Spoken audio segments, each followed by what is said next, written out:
Raj towers దగ్గర ఈ ఆంధ్రరత్న భవనం. దీనికి దాదాపు 100 ఏళ్ల పైగా చరిత్ర ఉంది. 1910 ఆ ప్రాంతంలో ఈ ఆంధ్రరత్న భవనాన్ని నిర్మాణం చేశారు. దాదాపు 100 ఏళ్ల పైగా ఇది నిర్మాణం జరిగి 100 ఏళ్ల పైగా అవుతుంది.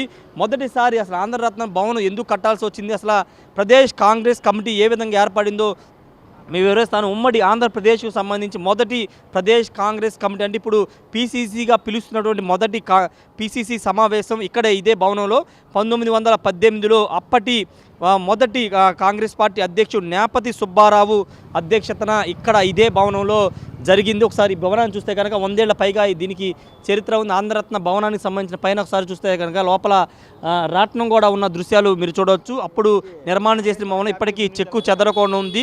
ఈ భవనం కట్టడానికి అసలు ప్రదేశ్ కాంగ్రెస్ కమిటీ ఏర్పడడానికి ప్రధాన కారణం ఏంటంటే గుంటూరులో ఒక కోర్టులో జరిగిన ఇన్సిడెంట్గా చెబుతూ ఉంటారు, చరిత్ర ద్వారా దీన్ని చెబుతూ ఉంటారు.